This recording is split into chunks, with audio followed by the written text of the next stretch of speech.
Alright, for this channel's debut, I wanted to start things off simple. Too bad I already have a massive video file that started out at 2 hours long, and this is only part 1.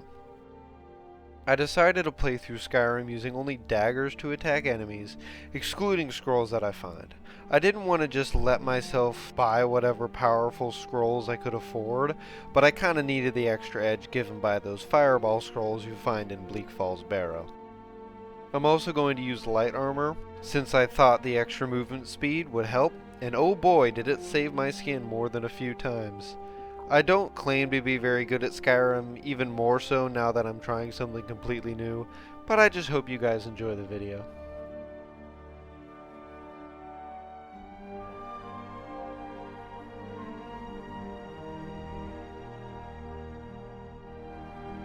Also, I really wanted to say thank you to whoever is watching this when it comes out, since it really helps to support the channel, but also to anyone coming back later down the line to rewatch my old videos. I find myself going back and watching the videos from when some people were just starting out on YouTube, and it can be really endearing hearing that crackly little baby voice from years ago.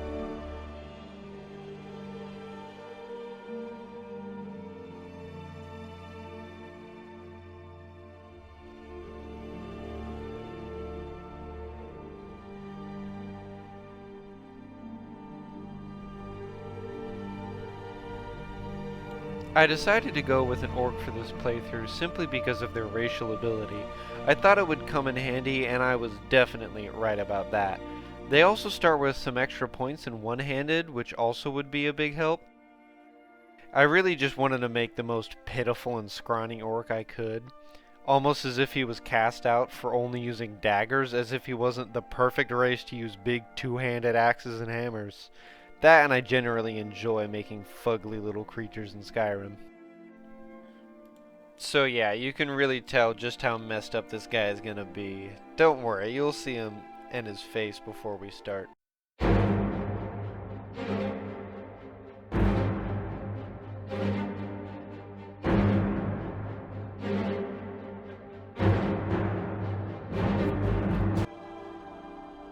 And yep, he's perfect. Beautiful little blonde-haired man. If you can't already tell, I am very unoriginal with my names. His name is literally just what I'm gonna do for the next 2 hours. Alright, I think you guys get the gist. I almost get my head cut off. Dragon attacks, we run through the town. I go into the keep with, of course, Hadvar, and we go through the dungeon.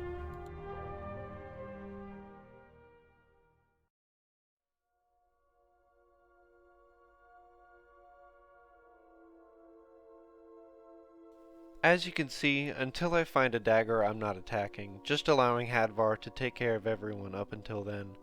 Thankfully there's a dagger in the torture chamber alongside those lockpicks, and I find another a little further into the keep, but not much more for a while. And here's me taking my first few swings of that beautiful little blade.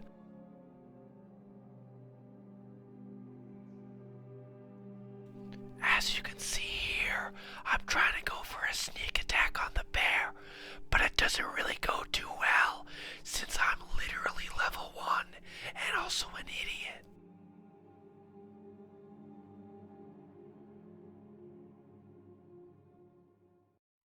Pretty much as soon as I step outside, I decide to knock the difficulty up a bit, just because I wanted to give it a little extra challenge. I decided to pick up the Thief Stone for the extra levels in light armor, but now that I look back, I probably should have chosen the Warrior Stone instead, since I use way more of those skills from that area. When I got to Riverwood, I went and spoke to Alvor, and it turned out he actually had a nice little ring of minor smithing, which came in handy a good few times.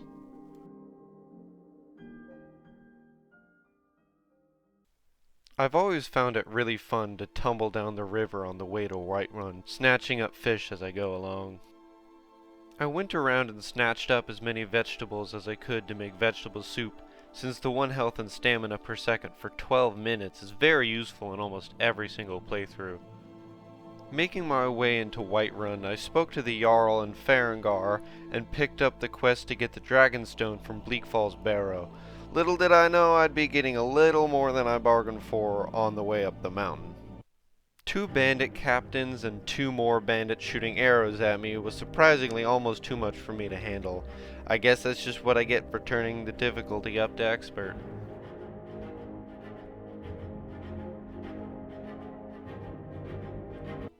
I don't know why I keep attempting to sneak up on people with these knives, but needless to say, it hasn't worked a single time. I decided here that I can use scrolls that I loot, since I really didn't know what I would do here without that fireball scroll. It was way more of a help than I realized. Sneaking through Bleak Falls Barrow, I found quite a bit of challenge in the random Draugr found inside, with just this random restless Draugr killing me, causing me to reload several times. The Draugr Overlord at the end of the dungeon was definitely the worst of the whole place. I had to change up my tactics quite a bit before I could actually beat him and take the Dragonstone. I almost even ran out of soup!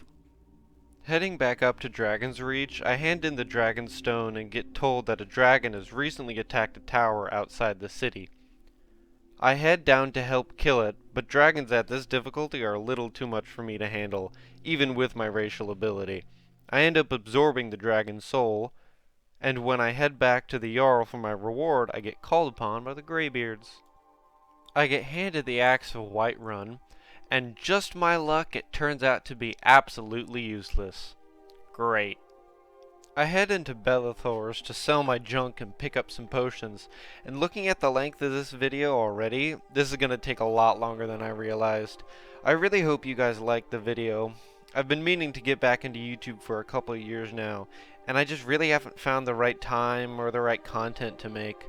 I don't really expect my channel to gain much traction anytime soon, but I would be happily surprised if this video got at least a few dozen views.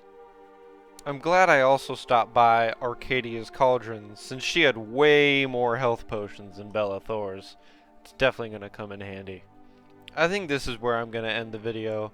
I don't currently have enough time to record more footage, and I'm already out of the 2 hours I recorded yesterday. I really hope you guys enjoy this video.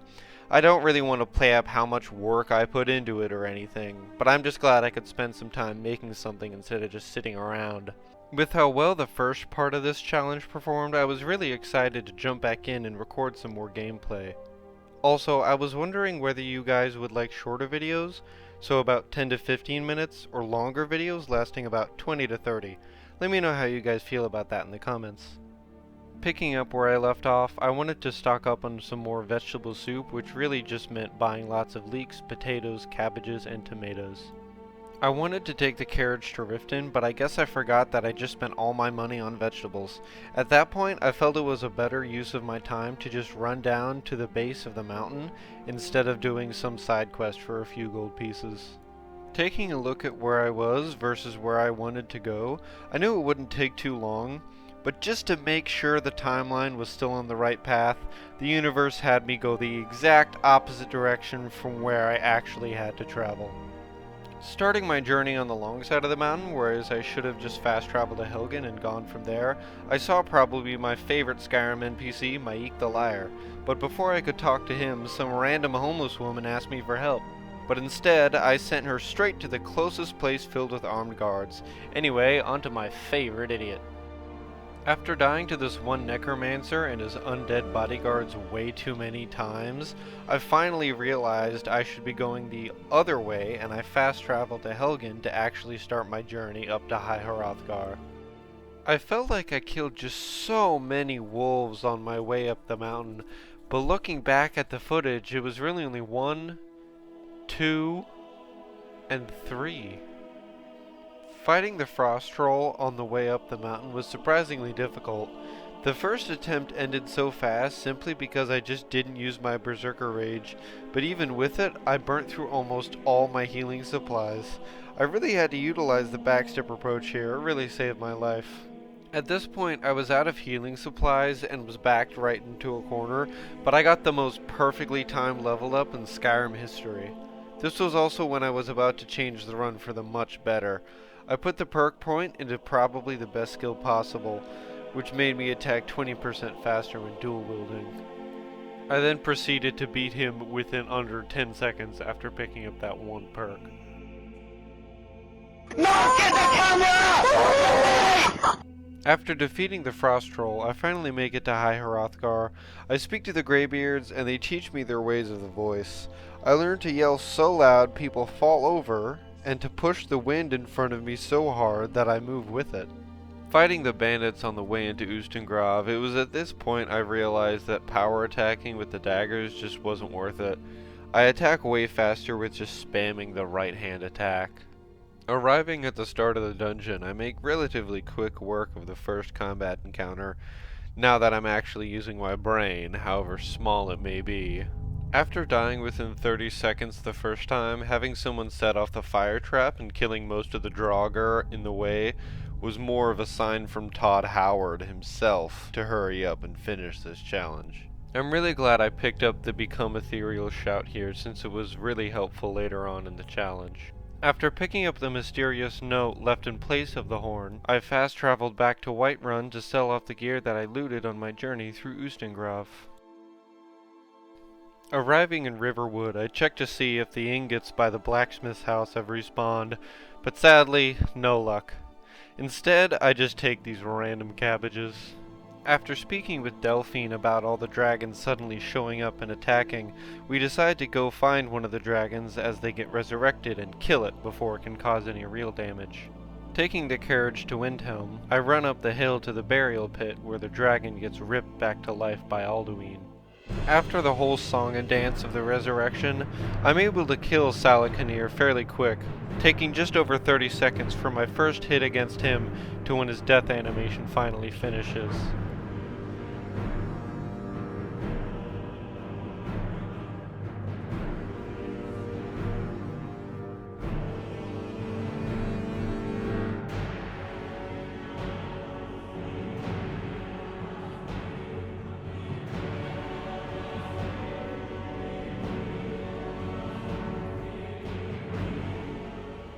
After Delphine realizes I really am the Dragonborn of Prophecy, she tells me that we need to investigate the Thalmor embassy.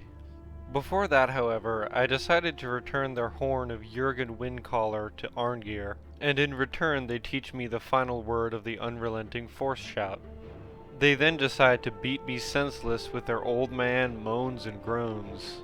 I also wanted to return the Golden Claw to Lucan for the extra 400 gold, which would be quite handy for buying more healing supplies. I then decided to just take all his cheese. At this point, I had turned off my mic so that I could use some audio from the game instead of having to mute it due to my heavy mouth breathing. My cold is getting better, but my nose is just so clogged that unless I pay direct attention to it, I start breathing so loud out of my mouth I can hear it through my headphones. You know, I was going to go and enchant my Daggers and armor, and I spent almost 10 minutes heading to Dawnstar and totally 100% legally acquiring soul gems and fancy enchanted armor to transfer onto my own armor, but I realized that I was just about to fight a bunch of people wearing elven armor, which is some of the best light armor in the game, and chances were that I would pick up an elven dagger on my way through the embassy, so I decided not to enchant anything. But guess what? I fulfilled my daily quota of being an idiot, and after I finished at the embassy, I completely forgot about enchanting my gear. So I pretty much played through the rest of the game where the only enchanted gear I wore were rings and amulets. After handing over absolutely everything in my possession other than my quest items, I overhear someone tell me I'm looking even more attractive without my mask covering my face, which prompts me to take a good look at my freakish physique, and give people who haven't seen the first video a good look at my character's awful face. Oh God, help me, please!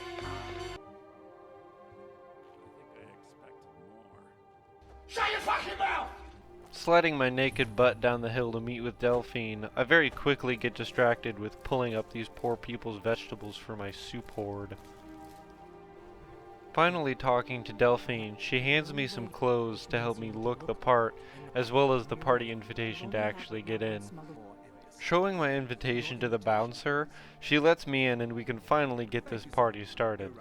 I made sure that the first thing I did when I showed up would be to take every ounce of food off the tables and shove it down into my pockets before anyone else gets a chance to eat it.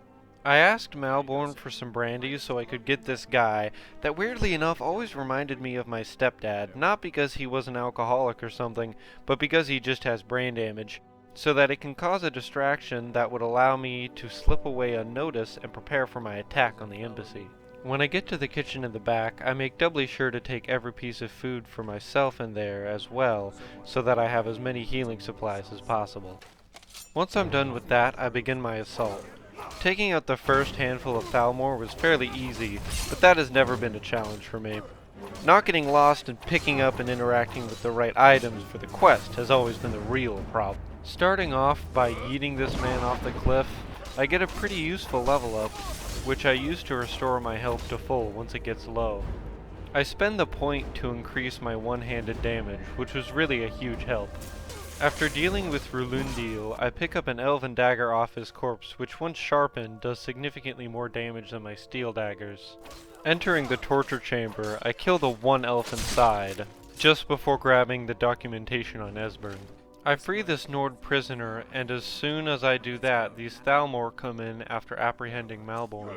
I tried to blast the elves away from Malborn so they don't kill him, but I push him down the balcony as well. I thought he was okay, but when I come downstairs, he's as dead as Elder Scrolls Online. The frost troll in the cave below was such a nothing burger of a fight, but I did pull off this cool kill move. Returning to Riverwood, I make my way to Delphine, and she tells me that Esbern is probably holding out in Riften. I venture into the Quicksilver mine in Dawnstar to collect some ore so I can craft a second elven dagger. And once I do, I come back to Whiterun to craft the dagger as well as improve my weapons and armor. As soon as I'm done with that, I take a trip down to Ivarstead to make my way to Riften to rescue Esbern.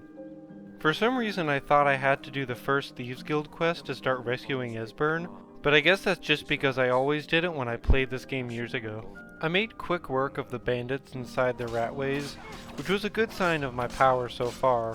Getting this elven equipment almost for free was an absolute godsend. Arriving where Esbern is hiding, I tell him Delphine needs help with the dragon attacks currently happening, and he agrees to help us both with our plight. When we go to leave, the Thalmor ambush us, but thankfully I am more than strong enough to handle some pointy-eared wizards and silly swordsmen.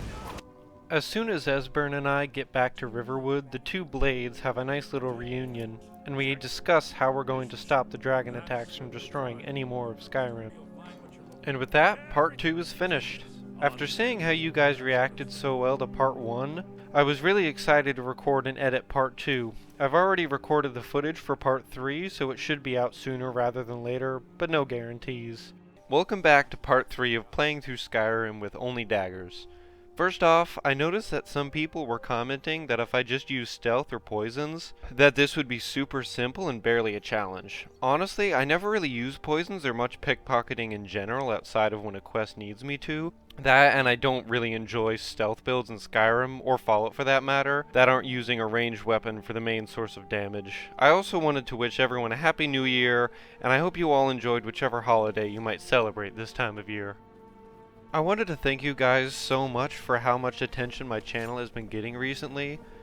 I already have about 1,500 views across my current videos, and at the time of recording this, 23 whole subscribers. I'm so happy to see other people enjoy watching my content just as much as I enjoy making it.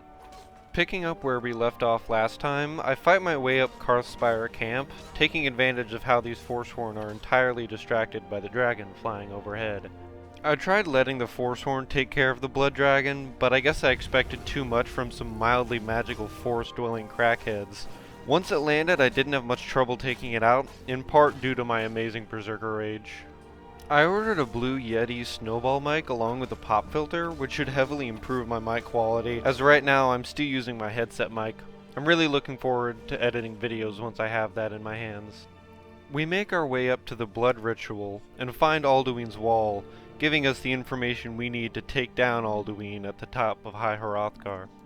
The Greybeards tell me they can't teach me the shout themselves, but that I should speak to the dragon at the peak of the mountain.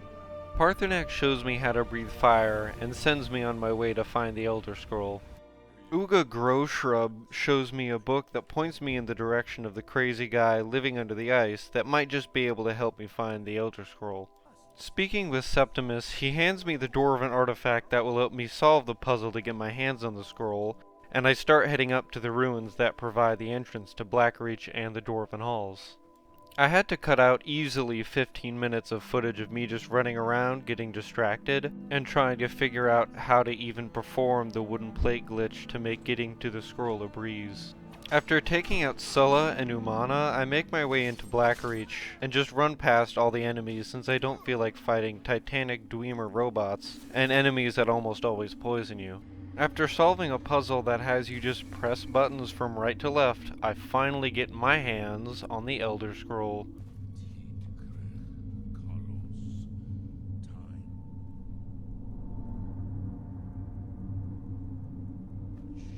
Fast traveling back to High Hrothgar, I read the Elder Scroll and learn the secrets of Dragonrend, and I begin the first fight with Alduin. With this being the most difficult combat encounter in the whole challenge, after beating Alduin, everything else in the challenge should be relatively much more simple. Having Alduin hide behind the mountain for like half the fight definitely made it take much longer than it should have, and the fact that I kept missing him with Dragonrend didn't help either. Finally being able to actually hit my shots, I bring him down to the ground and start slicing his thick hide with my little daggers. Bringing him down to 1 HP, he chickens out and flies off to Sovngarde. Speaking with Paarthurnax, he tells me to ask the Jarl of Whiterun if I can trap a dragon in his castle. And as much as he doesn't want to, I convince him to let me after I tell him I need to do so in order to stop Alduin for good. Unfortunately, he can't risk an attack from the Stormcloaks once we trap the dragon, and this leads to the slog that is the Peace Council. I genuinely care so little about this part of the game. It absolutely massacres the pace of the final part, and I really just wish I could kill Ulfric or something so there was a quick and easy solution to this bore. I decided to abuse my place as Dragonborn to completely screw over the Stormcloaks in the negotiations. I really don't care about the politics in an almost 15-year-old game. The Stormcloaks just kind of annoy me. Getting ready to spring the trap on Odahviing, I call his name, defeat him, and strike up a deal with him to take me to Skuldafn. I really wanted to hurry this whole thing along, so I just ran past all the dragons and Draugr while spamming the Become Ethereal shout on the way up Skuldafn. I tried solving the puzzle inside the keep without killing the Draugr inside, since I thought it would be faster than killing them, but I soon realized it would just cost me most of my healing supplies before I even got to the final boss. My first attempt killing the Dragon Priest didn't go so well, but that didn't stop me from trying more. Also, yes, I do know that I can just run past, but I really wanted that mask he has. After killing him, I chug a whole bunch of healing supplies, and I try to jump into the portal to Sovngarde, but I guess I didn't realize that the staff the priest took was the thing holding it open. Proving my worth to Soon, I speak with the ancient Nord heroes about defeating Alduin. For real this time. This whole fight was so easy, it almost makes me sad that the final boss fight is so uneventful, but at least it rarely takes very long if you come prepared.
And that just about does it.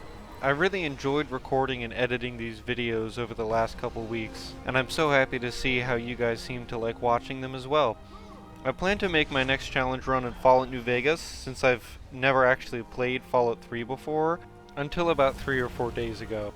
And I'd like to play through that on my own time, just so I can actually enjoy it before I try to make content from it. That, and I've spent more time playing New Vegas than I've actually spent clocked in at my job. Not that that's impressive, really it's more of an example of what not to do in life than anything. See you later, goobers.